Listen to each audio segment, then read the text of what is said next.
All right, what up, guys? We are back with UFC Fight Night, Lewis versus Spivak. Um, we got this card, 12 fight card. I feel confident. Harley feels confident in it, and we're here to make you some guap. Before we start, Harley, you got anything for the viewers? Yeah, man. First of all, it's good to be back again. Um, like I said, we both feel confident in our picks. Kind of a unique card. A lot of newcomers on the card. You got the four road to UFC fights. You got a lot of guys from Asia and that region that you might not be familiar of, but still some good young talent on this card. Mixed in with a pretty solid main event with Lewis and Spivak. So I'm looking forward to getting jumping into this one. No doubt. And spoiler alert, but Harley's wheelchair is on the line in the main event. If he loses the main event, he sells me his wheelchair. I mean, not sells me his wheelchair. He gives me his wheelchair. I'm gonna resell it back to him. Yep. And then what about if I win main event? What? Man, I give you $50, bro. All right, that'll work. I'm All right. cool with that. All right. Perfect. Okay. A Would lot that a be lot on the line with this. yeah, there really is. I don't even know if that's a fair trade-off, but oh well. First fight, man, we have a 125 fight, feature prelim. Tatsuro Taira versus Jesus Aguilar. What do you have on this fight? I'm gonna go with Taira by decision. Both guys have good ground games, but I think Taira's striking is gonna be the difference. Uh, and ultimately getting the win. Like we've talked about in the past, you got two guys that are pretty well diverse on the ground, kind of cancel each other out. And I think Taira is striking. Taira is the better striker. So I think honestly, I think that'll be the difference. Um, I don't think it'll be a walk in the park for Taira, but I'm gonna go 29-28 decision for him. I'm pretty confident in this. No doubt. We got Tyra 12-0 coming into this. He's I want to say 2-0 or 3-0 in the UFC. And we got Aguilar. I want to say he's only one fight deep into the UFC. Yeah, coming off the contender series. So yeah, Yeah, I think Tyra, I mean, he's the biggest favorite on the card. I'm gonna go with him. I have him a lot as a lock. I know you mentioned it as well. And yeah, honestly, definitely. I see him getting I don't know if he'll get the TKO or KO, but I see him getting a sub. And most of the subs he gets is from dropping the guy and like kind of falling into submission. Yeah. So I Mhm. could see that happening. But Aguilar is a tough guy. He's coming off the contender series. First fight in the UFC, tough fight for him. So we're both riding with Yeah. Tyra on that fight. Yeah. I could definitely see that too. Like you said, a lot of the subs come from hurting guys on the feet, and just falling in the subs. So that could definitely happen too, because I really definitely see uh Taira being a better striker. But like you said, um, uh, he's facing a tough opponent coming off the contender series. So, um, uh, but Tyre is definitely a lot for me. Yes, I see it either. I see him either getting a submission because he does have a good ground game, or getting a pretty solid decision win. Man. All So right. one of So those two moving for me. up the card, we got Jeong Yeong Park versus Denis Tiuliulin. What we have on this fight? This fight was a little tricky, but I'm gonna go with Park by decision, either by decision or late submission. Um, I expect a striking heavy matchup, but um I give Tiuliulin the striking advantage over Park. I really do, but I see Park's ground game being the difference. Um, Park Park has an underrated ground game. That's not his specialty, but when he needs to use it, he has that in his back pocket, and it's pretty solid. It really is. So I think I'm gonna go with Park by decision or submission. Um, I see him getting a late submission in this fight as well. No doubt. Yeah, on paper, this was probably one of the closer fights, but when I broke it down more, watched film, I mean, Tiuliulin, he's like a sprawl and brawl type of guy. He'll stuff a takedown or two, but he starts to gas out and he starts at a very high pace. And Park's a vet, man. He has a good bit of fights in UFC and he's very well rounded. His early fights in the UFC is more boxing heavy, and then you started seeing him mix in a lot of takedowns. So just more ways to win in this fight. And Yeah, I I see agree. him just grinding out Tulian and eventually probably getting a sub or a TKO. So I'm with you on that one as well. Yeah, and like I said, a lot of people overlook his ground game. It's not the best, but it's solid. It's good enough. So I It's could good definitely see enough him for getting a at guy least like 70. Tulian. You know what I mean? Yeah, solid. Yeah. All right, moving on to the third card. We got Ji Yoon Kim versus Mandy Bohm in a featured 125 prelim fight. What do we have on this one? Um, I'm gonna go with Kim by decision. Both fighters are desperate for a win. You got one coming off of a three-fight losing streak, one coming off back-to-back losses. So both fighters are desperate for a win. Kim's fought better opposition and has a better skill set in my opinion. Really not much else to say for me in this fight. Like I said, she's fought the better opposition. She's got more skills that she can use to me as well, and I just see her uh, having some success on her feet and just getting ultimately getting that decision win. Yeah, I'm with you on this one too as well. Better opposition. And like when she fought Jocelyn Edwards, I mean, that was a close fight up until, Jocelyn Edwards started finishing strong, landing power shots. But I Yeah, mean, and then Jocelyn Edwards is on a tear right now.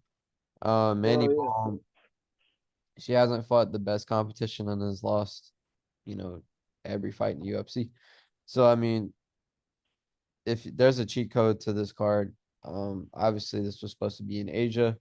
It's not, but if you look at the guys from Asia fighting, not guys from Asia or girls from Asia in this case, it's kind of set up for them to win. Both girls, you got one 0-2 and you got one 0-3 in their last fights. So I think Jun Yoon Kim showed that she has more of a fight IQ. Manny Baum kind of puts herself out there to get hit and be in bad positions to get taken down. So I think ultimately Jun Kim probably wins a decision. I think the safest thing for this fight is to bet this fight goes the distance or past 2 rounds because both of yeah, them go all three every single fight they fight. So yeah. I definitely have that. I definitely see it going the distance for sure. Absolutely. all right. So we have road to UFC fights. Um for me, these are gonna be real exciting fights to look at, and I think they have one or two guys from here that can kind of make waves in the UFC, and they UFC can kind of get behind them. Starting with the 125 finals, we got Hyun Sung Park, 7-0, fighting Song Choi. Park, both his fights ended pretty early, and he showed that he's a finisher. Once he gets to the back, that's a wrap. He showed decent striking too. And you got Choi, who's he's not really good at anything. You could call him a well-rounded fighter, but like when he gets in dominant positions on the ground, he kind of gives it up. And both his fights went the distance, which isn't a bad thing. He's got that experience in, but overall, I'm looking at Park to be more the technical fighter, and I don't think he'll finish Choi. Choi's been pretty durable in his 2 fights, but I think we'll get to see more of Park, you know, more to his game rather than first round finishes. And I'm gonna go with Park on this one, but one of the closer fights on this card for sure. Yeah, man. Like you said, Park's one of those guys, a newcomer. Uh, had some legit success in on the road to UFC. Uh, you know, he's obviously shown his ability to get some impressive finishes. Um, I I definitely see him winning this fight as well. But like you said, Troy's not gonna lay down. Um, I definitely see this fight going a distance. So it'll be fun to see. Well, Park having to elevate his game a little bit and really, taking a step up in this fight. No doubt, no doubt. So 135 finals. We got Rinya Nakamura fighting. I'm gonna just say Kazama because I don't want to butcher his first name, but Nakamura probably the biggest prospect on the road to UFC. He has a very high level wrestling background. And in his fights, he showed that he could take guys down and finish them with submissions, or he could stand up and knock people out. He got a submission win and he got a knockout victory. So he shows that he's not just a wrestler. He has wrestling with submissions and he has wrestling with, stand up. So that's always good to see in a high level wrestler. And then you got a guy in Kazama who only had one fight in the road to UFC. The other guy, I guess, pulled out, in the semifinals. So what we've seen with Kazama in his one fight is that he's a jiu-jitsu guy. He does have takedowns and, he has good top control, good pressure. My only problem with this fight is that, you're going against a high level wrestler and you're a jiu-jitsu guy. You can't get it down. I think Renya's path to victory is if he wants to keep it standing, like sprawl and brawl type.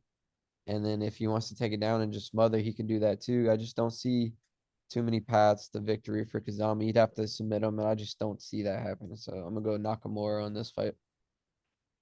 Yeah, like you said, man, Nakamura is one of those guys. Heavy wrestling background, but he can get it done multiple ways. He's got legit wrestling. He's got some good stand up as well. And when you got a guy that can win a fight multiple ways, it makes it fun. Young, exciting prospect. Um, Definitely see him getting a win as well. But looking forward to all of these road to the UFC fights. It's always fun to get some new blood into the organization. See what they can do. Absolutely, absolutely. So the next fight we have is Zha Yi, who has the most experience on this fight card when it comes to the road to UFC. He has 25 fights.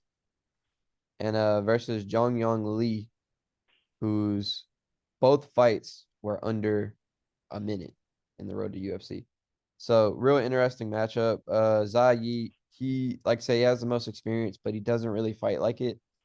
Uh, he's similar to Choi on this one. Like I guess you could consider him well rounded, but he's not like really he doesn't stand out in any aspect.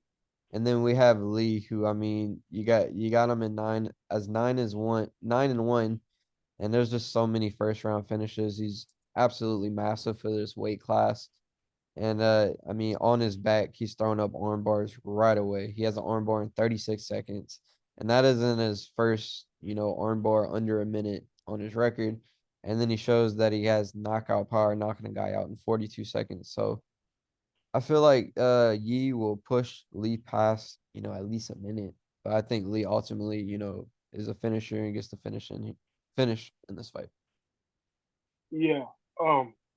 My biggest question in this fight, or biggest thing that I'm looking for, like you said, uh, Lee's a finisher and he's a quick finisher. My biggest thing in this fight is can Zha Yi push him into uncharted waters, so to speak? Can he survive that early onslaught from Lee, and can he get the fight into the back half of the fight and kind of bring Lee into uncharted territories if he can? How is Lee gonna hold up in that scenario?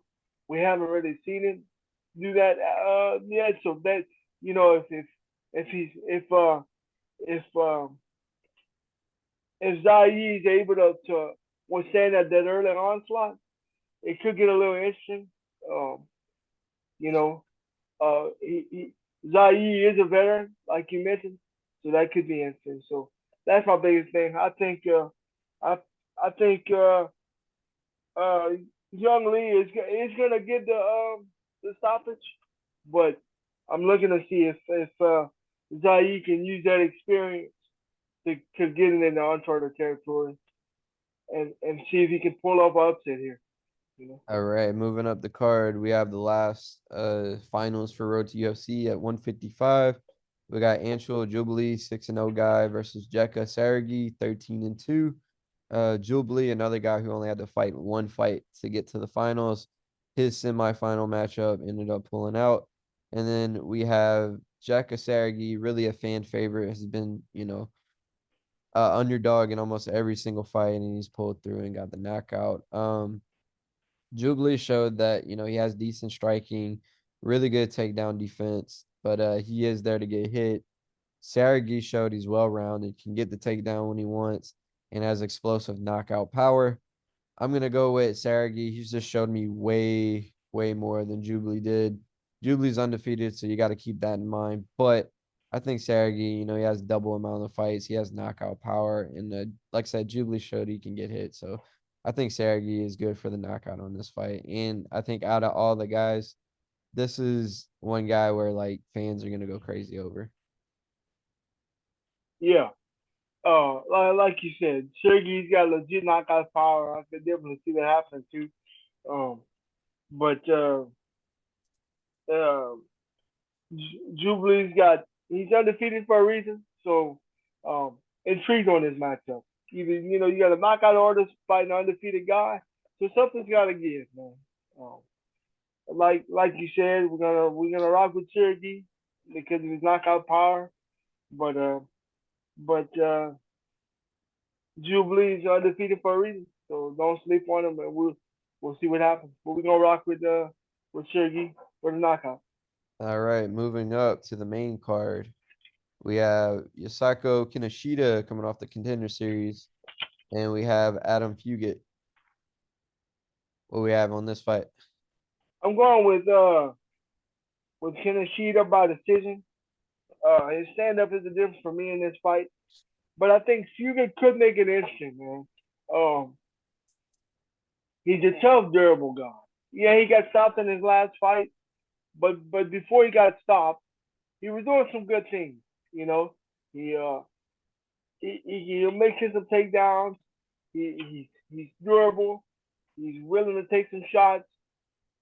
He's not a guy that you can put away easy. And if I remember correctly, he took his last fight on short notice as well, and didn't do a bad job.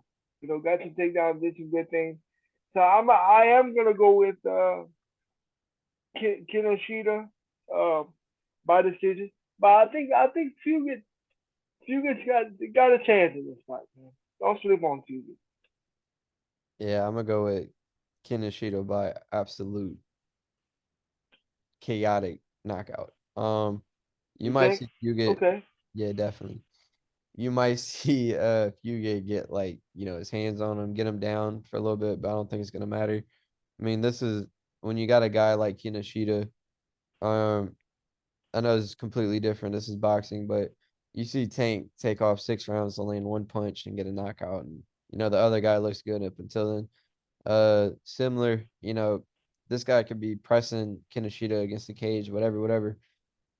Kinoshita just has that type of power where he just got to land one shot and that's a wrap. Oh yeah, he He's a does. real athletic striker, athletic MMA guy. You can compare it to guys like O'Malley and McGregor's or whatever. He kind of fights that style where it's flashy and head pulls, knockouts, and yeah, I just see Kinoshita, getting definitely getting the stoppage on this fight. Yeah, and I could definitely see that too. I mean, his contender series knockout was insane. Like you mentioned, head pull and right down the pipe. He uses range really well. Smart, technical, fun fighter to watch. So I could definitely see the knockout for sure. I'm just, I think Fugitt will hang in there for a little bit, and but definitely rocking with Kinoshita for sure, definitely. All right, moving up the second fight for the main card, we got the comeback of Doo Choi versus Kyle Nelson. Um, I see I see who Troy getting a knockout in this fight, man. Like you said, he's coming back. You know, had uh, uh a good solid layoff. He's been out for a while. Um, so I think he's had a chance to hit the reset button. Um, I think the guy's got some skills, man. He's fun to watch. Got some good stand up. I see him getting a knockout in this fight. I think Kyle Nelson can stay in there for a while, and have some decent moments. But I'm gonna go with Wu Choi by knockout in this fight. Yeah, I mean Choi, what a lot of people don't realize, Choi, kind of similar situation to Korean Zombie. In Korea, you have to serve 3 years in the military, and that's where Choi has been is in the military. So it's not like he's been like, out of shape or injured or anything, And Choi, before he took time off to go to the military, he was in wars, man, like wars, and he's fought very good competition. So if anything, I think the rest kind of did him good, and I think Yeah, this fight is absolutely. just to remind people who he was, and like before he left, UFC was big on pushing his name, and I mean we see where he is on this card after a 3 year layoff, so that should let you know. And they're giving him a guy who's 1-4 in the UFC. No disrespect to Kyle Nelson, but I think this is just a fight where there's levels to this, and I think Choi just kind of outshines him in every aspect. Yeah, definitely. Like you said, like I mentioned, you know, um, yes, nah, don't get me wrong. When you take a few years off to be in the military, you're not laying on your couch and eating potato chips. By all means, it's not an easy transition. But at the same time, you are able to step away from fighting, for something different. So it kind of lets you fuel that fire a little bit, lets you reset, think about some things. He's had time to get back in the gym to train. Like you said, the UFC was big on him before he left. Uh, this is a showcase fight for Choi. So yeah, I'm definitely going with Choi for the knockout, man. And looking forward to seeing what he can do climbing those rankings again. No doubt. So moving up the card, we got the third fight of the main card, heavyweight attraction. We got Marcin Tybura versus never could pronounce this dude's first name, so not even gonna try, but we're just gonna say Ivanov. What do we have on this fight? Yeah, I'm going with Tiberiu. Uh, Tiberiu in this fight. His cardio is gonna be the difference for me. I see him landing good shots at range, and just outworking um who if you Ivanov. can't pronounce Ivanov. huh yeah Ivanov. just outworking Ivanov, man. Like I said, he's got good cardio. I see him landing good shots at range, and ultimately just outworking him to get a solid win here. So, No doubt, no doubt. Yeah, Tybura has been on I want to say a 2 fight win streak. He just beat no, just 1 fight win streak. He beat Romanov, but I mean the first round he was getting absolutely destroyed, and his experience kind of came back. Won the second and third. Ivanov is just he was a hot prospect when the UFC first signed him, but he just never really delivered in the UFC. Um, he's just I don't know. He has wrestling, but he really doesn't use it. He's a tough guy, throws big shots, and I think Tybura just being more well rounded gets it done. But this is a weird close fight, and I think the safest bet here is to bet this fight goes the distance or bet the over on this fight. I mean, both these guys usually go the distance. They don't have like real knockout power. They're both tough guys. So I think that's the safest play. But yeah, I'm gonna go with Tybura on this one. Do I like it? It's not my most confident pick. yeah, I agree. I agree. All right. Co-main event action. We got Jung versus Devin Clark. What we got on this fight? Wait, who we got? Start that over one more time. Say it again. Hey, you say it, motherfucker. Okay, but you gonna say it again after me? Yeah. Okay. In the co-main event, we got Dong Jung. Dong Jung. Jung. Dong Jung versus Devin Clark. Yeah. All right. There you go. Hey, I'm Yeah. I'm gonna let you pronounce all the names now. All right. Yeah. This was just to get my feet wet. You know. Okay. Uh, but but yeah, man, I'm going with Jung to beat Devin Clark. Uh, I'm going with Jung by KO. I see him using his reach, hurting Clark. Uh, ultimately getting the finish. Devin Clark's got to get it to the ground if he wants to win. Don't sleep on Devin Clark, man, because he's got some good wrestling, which he can't get it to the ground. But I just see, you know, Devin Clark's taken a lot of damage in the past as well. So I just see Donald Jung uh, hurting him on the feet and getting a finish. But don't sleep on Devin, man. But I'm gonna go with Donald Jung by KO. Yeah, another fight that, on paper, Jung is supposed to win it. But like Clark could play spoiler in this fight. He's got good wrestling. He's very, very tough. It's just he's so inconsistent. Yep. Uh, and I mean, Jung, he's definitely on the come up. He's got knockout power, very explosive striker. His last fight he got caught, but I mean, Dustin Jacoby's been doing good at 205. So, and he's a Yeah. high level striker. No knock on that fight. But after you get knocked out and you go against a vet like Devin Clark, you can be a little tentative. But I think Jung gets the knockout in here. I think Devin Clark is just too tough for his own good and just takes too much damage, man. Yeah, that's what I said. I 100% agree. I think we both see that fight playing out exactly the same. Devin Clark's tough. He's just taking so much damage, like you said, man.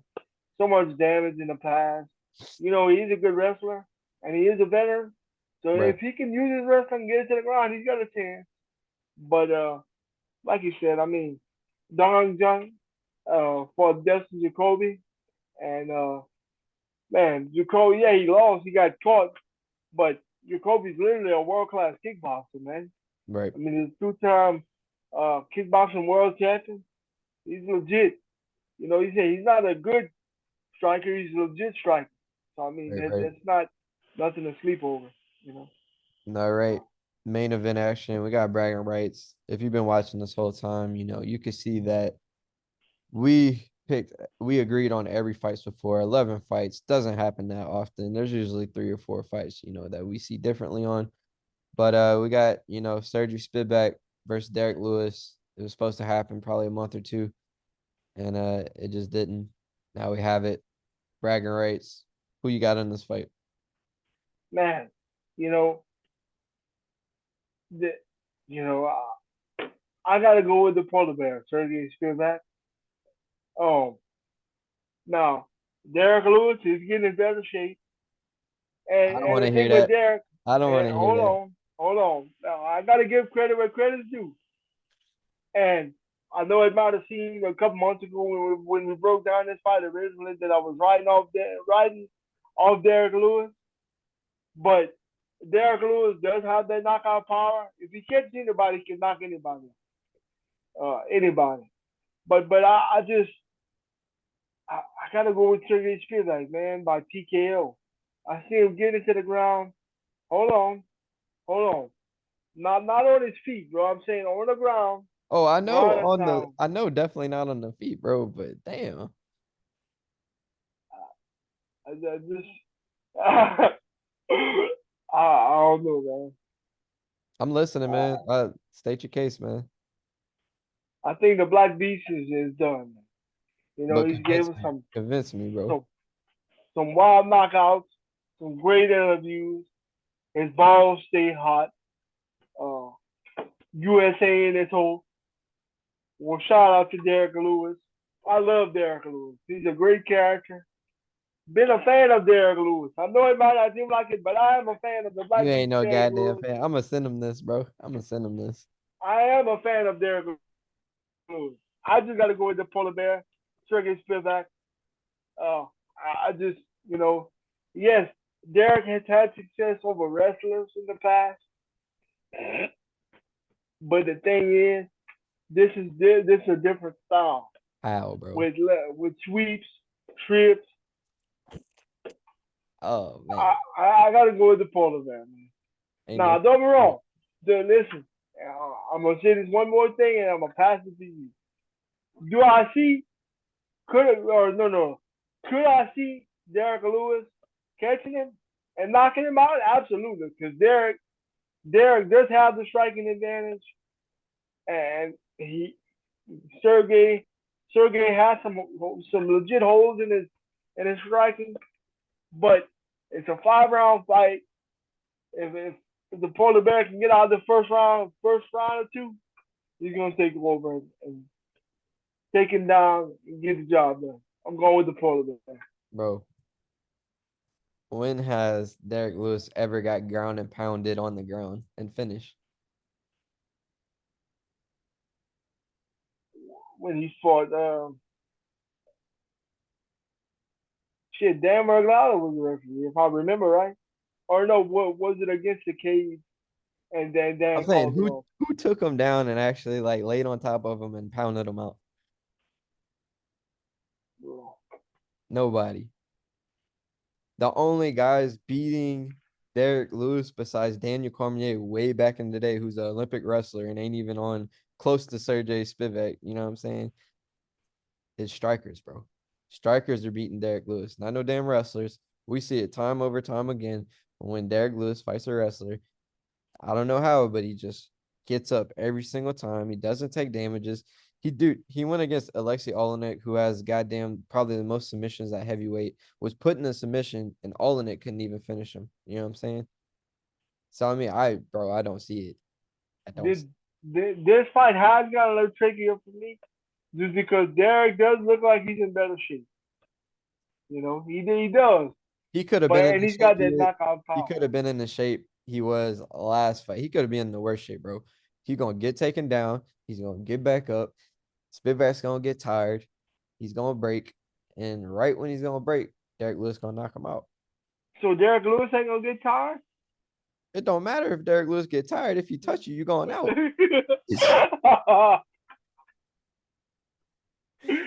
Am I wrong, bro? Am I wrong? Wait, say that again.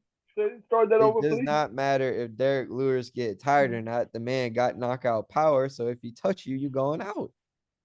Yes, if he touches him, but he's gonna wing him though, bro. And Spivak's gonna be able to see him coming. Spivak gonna wing him before he's tired.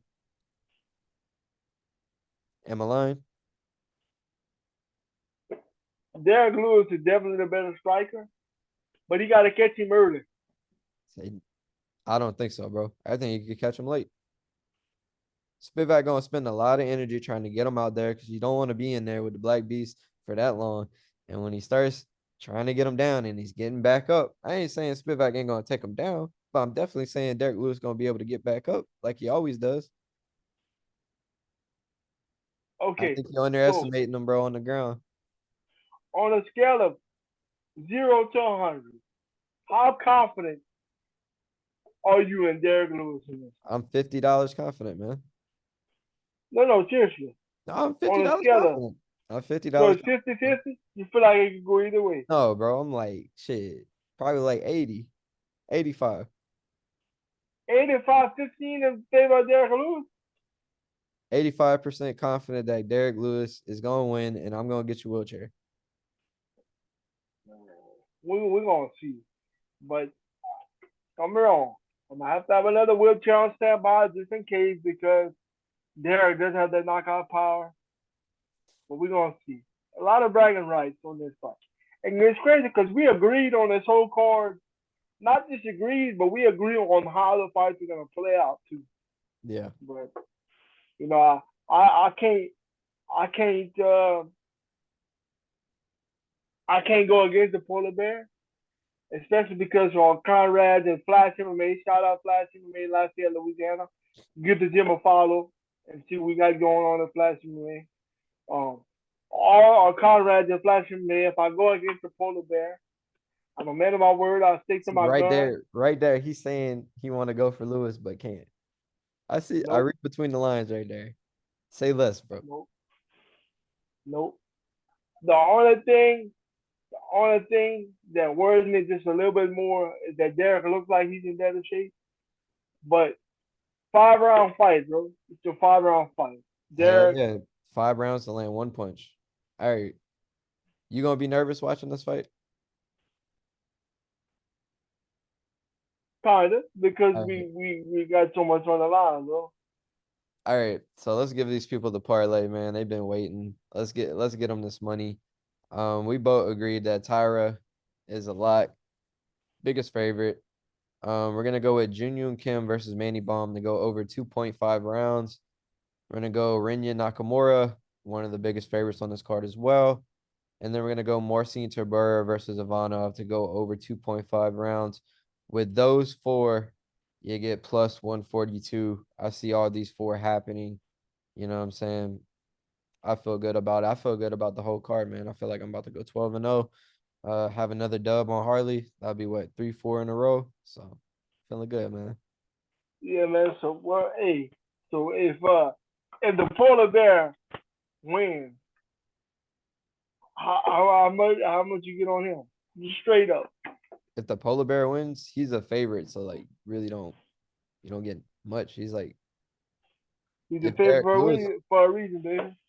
huh? He's not a big Vegas don't favorite, lie. bro.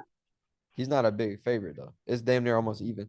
And I talked to James Krause, and We got James to said, keep that "Hey, under wraps, man. So with that being yeah, said, we brought him up, so we're gonna have to end this a little early. It says so. yeah, man." But yeah, all jokes aside, though, um, looking forward to this fight. A lot of bragging rights in the main event. Fun main event. The big boys going at it. You guaranteed that for some fun. Either the polar bear is gonna end, gonna really, because you gotta admit, Derrick Lewis has to win this fight, and if he You don't don't win this fight, he you don't have to do huh anything. Knock him out. But anyways, hey, before we leave, bro, I will say this. I always wanted to kind of like take the wheelchair for a spin and see how fast it goes. So I'm kind of excited that I'm gonna finally get to do that. go for it, man. And hey, if I lose, we're gonna bring Blake the Snake on the next podcast. Oh, how about this? If I win, we got to bring my boy Grant on the next podcast. And if I lose, we got to bring Blake the Snake on the next podcast. Deal? Deal. Deal? Deal. 100% deal. Deal, man. Hey, G Money, this is your shot right here. You get on the next episode, bro. Holla at your boy. You ain't getting on it though. All right, we're gonna see y'all next time. Place those bets, comment, like, subscribe. You know what to do. Peace.